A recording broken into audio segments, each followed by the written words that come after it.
E aí, pessoal, bom, vamos estar aqui novamente, mais um encontro nosso, tá? Nosso conteúdo aí sobre licitações e contratos com base na Lei 14.133, tá? Que vai estar aí, né, vigorando a partir de 2024, mas a galera já tá aí, tem que se preparar porque nós vamos ter que nos adaptar, né? Todos que trabalham com licitação, seja dentro da administração pública ou para concorrer em processos licitatórios, tem que estar dominando essa nova legislação, tá? Bom, eu vou trazer novidades para vocês também. Nós vamos estar aqui, a partir deste conteúdo, nós vamos depois, inclusive, revisitar conteúdos que vocês já estudaram, tá? Trazendo novidades aí, e a gente vai estar colocando para vocês, aí, isso aqui vai ser, né, independentemente do ano que você está assistindo esse conteúdo aqui, se é agora 2023 ou 2024 ou 2025, tá? Já fica sabendo que a gente vai passar a ter um cronograma também de encontros ao vivo, tá? E claro, vai ser mandado para vocês ou por e-mail, ou pelo zap de vocês, tá? Quando que nós vamos ter encontros ao vivo aí, para que a gente possa interagir, inclusive com outros profissionais que já são analistas de licitação, que já trabalham com licitações, para trocar ideias, bate-papo, tá? É um bate-papo sobre negócios, sobre licitações, sobre administração pública, beleza? Mas vamos lá, vamos continuar aqui falando de planejamento, tá? Em relação às licitações. Providências a serem tomadas, a serem adotadas, vou pegar aqui, colocar aqui nosso pincel, azulzinho, isso pode ser, pronto.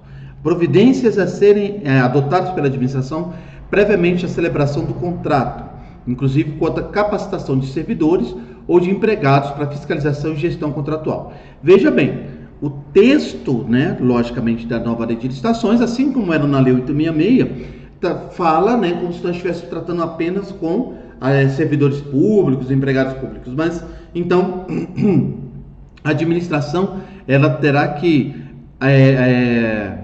previamente a celebração do contrato, capacitar servidores, empregados, ok? E aí tem esse comentário aqui, vocês podem acompanhar também, um olhar global sobre a futura contratação poderá ser muito útil para identificar possíveis ações prévias a serem adotadas com vistas à possibilidade de adequada execução contratual. E, galera, veja que tem uma preocupação, né? A Lei 14.133, ela tem uma preocupação com a questão da execução contratual.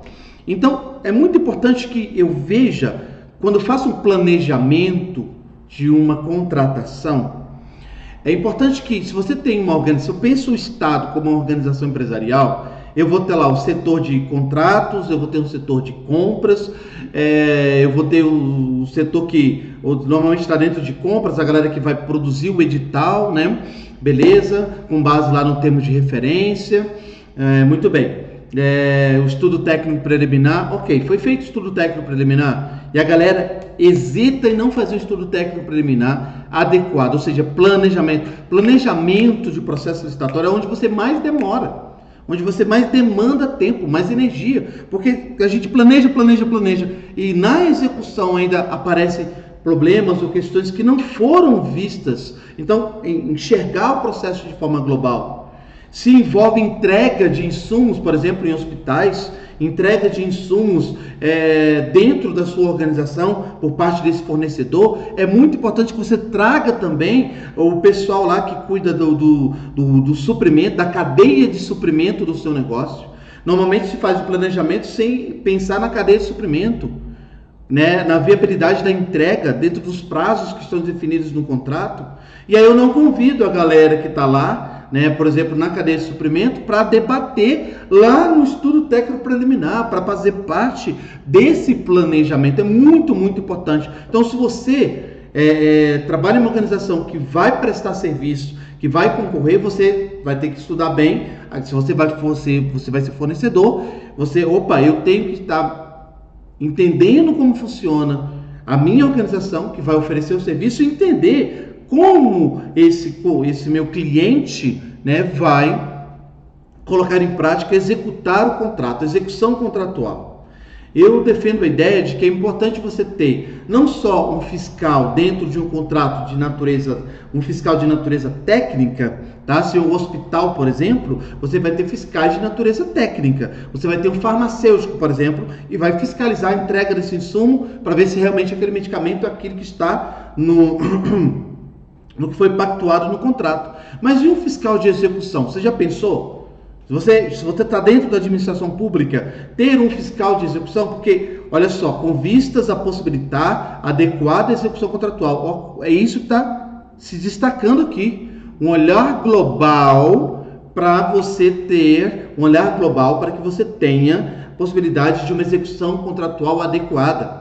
Porque um dos grandes problemas do pós-contrato, ou seja, a execução, que não é estudada na fase de planejamento, tá? Quando você está fazendo lá um estudo técnico, e aí na hora da execução tem um monte de gargalo. E quem é que vai estar cuidando dessa execução? Tá? Tem organizações que trabalham com fiscais de contrato, você vai ter um fiscal técnico, por que não ter um fiscal de execução? Essa ideia eu tenho startado, tá? Em virtude de vivências práticas, de que a importância de você também ter um fiscal de execução. Como assim, Flávio, fiscal de execução? Olha só, eu preciso que o contrato seja executado de forma adequada.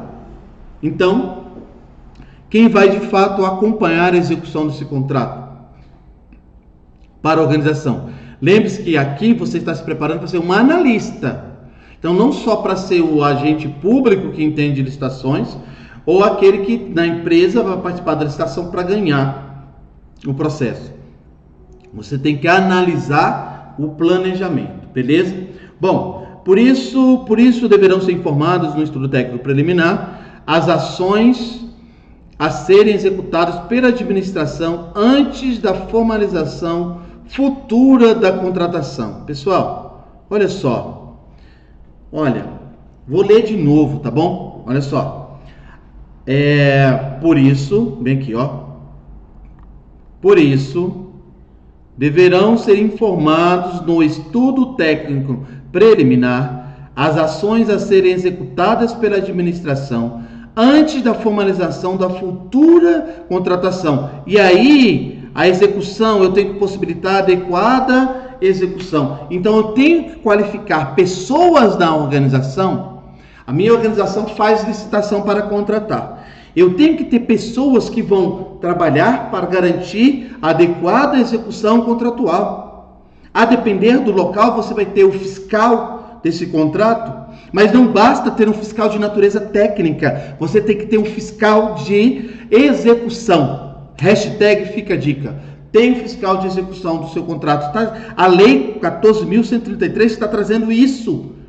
Que a administração, e aí a administração direta e indireta, as paralelas ao Estado, elas têm que ter no seu planejamento, lá do estudo técnico preliminar, garantir que pessoas dentro da organização vão garantir a adequada execução contratual. Beleza? Então, fiquem atentos a isso aí. Não tire isso do olhar, tá? Da visão. Vamos lá, vamos para cima.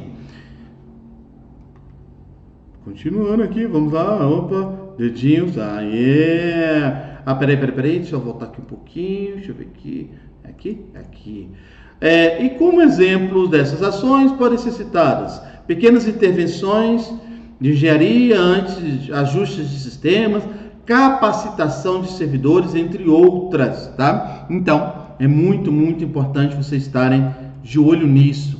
Contratações correlatas ou interdependentes. Comentários. Mais uma vez, a administração elaborar o estudo técnico preliminar deve se preocupar com uma visão global para identificar se existem em andamento contratações correlatas ou interdependentes que venham a interferir ou merecer maiores cuidados no planejamento da futura contratação. Então, vamos fazer lá no estudo preliminar, verificar se tem alguma contratação correlata ou interdependentes. Eu preciso de uma contratação para viabilizar outra. Normalmente, contratação de serviço e uma contratação do insumo para o serviço ser executado. Então, é importante já no estudo técnico preliminar você pensar nisso, né? Estruturar isso aí, beleza? Vamos lá. Como exemplo, citamos a necessidade de serviço de transporte de pessoas. Se a administração decidiu pela alocação de veículos, é necessário identificar se existe necessidade também de contratação de motorista. Básico, né? Um exemplo muito claro. Você contrata um veículo, mas não tem um motorista, bom, não adianta nada. Se você tem motorista, mas não tem um veículo. Então, galera, veja bem. Provavelmente, olha que interessante. A Lei 14.133, ela está trazendo para nós que você no estudo técnico preliminar, você, deixa eu usar a canetinha aqui para ficar menos torto, né? Vamos pagar, cadê a borracha? Borracha.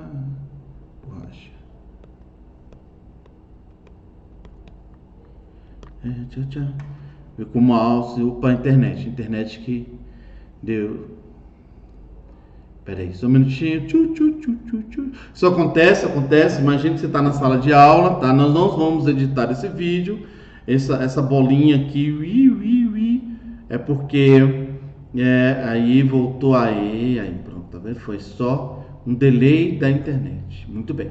Olha só, vamos lá. Bem, dentro de um planejamento para uma contratação, é importante que você, gestor, você analista de licitações, você visualize o quê? Há contratações correlatas ou interdependentes? Porque vamos lá, vamos imaginar que você, tá? E até por vivência disso, você tem um contrato em que você adquire veículos, tá? Para que a cadeia de suprimento de você não sofra interrupções por falta de um veículo para transportar. Só que, ao contratar a compra de veículos, você analisou na fase do estudo técnico preliminar, na fase de planejamento da tua contratação, a necessidade de motorista, ou vice-versa, você tem um motorista e não tem um veículo. Então é importante que você vislumbre isso, tá? Vislumbre isso para quê? Para que você de fato faça com que a execução contratual seja adequada. Porque muitas vezes eu tenho um veículo, mas eu não tenho motorista. Então, e eu preciso para que eu entregue, vamos lá, estou contratando, o governo federal está contratando ônibus escolares para levar as crianças para a escola, em regiões mais periféricas. Ok, aí contratou os ônibus, comprou os ônibus, ou contratou um aluguel de ônibus, enfim, e não tem motorista. Então, é importante. Olha só, se o legislador teve a preocupação de colocar isso dentro da lei, é porque existe esse gargalo, existe esse problema, senão ele não colocaria dentro da lei, tá? Então, há de se observar contratações correlatas ou interdependentes. Muito bem, vamos lá. Descrição de possíveis impactos ambientais e respectivas medidas mitigadoras, incluindo requisitos de baixo consumo de energia e de outros recursos, bem como logística reversa para desvazamento e reciclagem de bens e refugos quando aplicável. Então é importante a logística reversa, quando se tratando, por exemplo, de embalagens. É importante que nos processos licitatórios isso seja agora um requisito. Então você, analista, está lá fazendo um planejamento, um estudo técnico preliminar, daqui a pouco você vai fazer o termo de referência, e aí você, quando passar por essas fases, no seu planejamento, você já vai levar em consideração essa questão, tá? Da sustentabilidade, o famoso e do ESG, tá? Por quê? As organizações, seja ela pública ou privada, elas agora vão ter que ter o quê? Uma preocupação com a sua missão social, com a sua missão ambiental. E agora, a gente, por exemplo, está vivenciando no mundo, não só no Brasil, mudanças climáticas que estão ocasionando uma série de catástrofes ambientais, que vão prejudicar mais ainda se nós não tivermos uma política dentro da administração pública ou de empresas que licitam, que tenha essa preocupação no estudo de planejamento de contratação, tá? Então, qual é o impacto social, qual é o impacto ambiental dessa organização? Então, é importante descrever quais possíveis impactos ambientais dessa contratação dentro do planejamento, tá? Então, a governança, ela passa a ter que ser mais efetiva do teu negócio, tá? Ou melhor, eu falo do teu negócio, né? Porque às vezes você trabalha numa empresa que vai participar do processo licitatório, e aí você já tem que ficar ligado, porque a tendência é que a administração pública, ela agora queira cada vez mais empresas que tenham esse viés, tenham essa missão ambiental, tá? E a missão social também. E o monitoramento ambiental. Então é importante que dentro do planejamento de uma contratação eu já coloque esses aspectos dentro do que eu quero contratar, beleza? Muito bem, vamos lá, vamos andando aqui. Aqui comentários sobre a ótica da dimensão ambiental, da sustentabilidade. Deverão ser identificados possíveis impactos em decorrência da contratação pretendida relacionadas a medidas mitigadoras, tá? Então, quais ações no meu planejamento eu já vou estar pensando, né, em relação a como é que eu vou mitigar o uso de um produto que ele vem numa embalagem que prejudica o meio ambiente. Como é que eu vou fazer a logística reversa, tá? Então, isso é importante. Importante observar o ciclo de vida completo da solução escolhida e relacionar a medidas com o plano de logística sustentável, tá, da administração. Bom, olha que interessante. Veja que as organizações, a administração pública direta, indireta, as paralelas ao Estado, o sistema S, ele tem que ter agora, é importante se observar, dentro de uma política de missão ambiental, de sustentabilidade ESG, um plano de logística sustentável. É importante que, se na administração que você trabalha, na prefeitura, numa secretaria de Estado, no ministério, você tem que desenvolver, já que você é um analista de licitações, está se tornando, você tem que desenvolver um plano de logística sustentável. Ou você tem que startar isso no setor responsável, que elabore um plano de logística sustentável, o PLS. A Lei 4.133 vai exigir isso, vai cobrar isso.